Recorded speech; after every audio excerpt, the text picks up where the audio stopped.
kinumpirma po ng DOJ ang paghahain ng subpina laban kay Cavite Congressman Kiko Barzaga. Base sa subpina, nahaharap si Barzaga sa reklamong sedisyon at pag-uudyok ng rebelyon.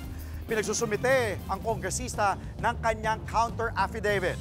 Matatanda ang isa si Barzaga sa mga naghihimok na magprotesta laban sa gobyerno noong September 21 protests.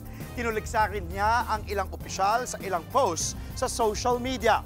Sabi naman ni Barzaga, hindi siya patitinag sa kabila ng subpina laban sa kanya.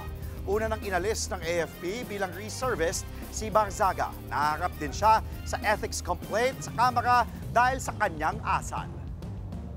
Mga kapatid, Andre Felix po, manatiling may alam pagdating sa mga mahalagang balita sa loob at labas ng bansa. Mag-follow at mag-subscribe na po sa social media pages ng News 5.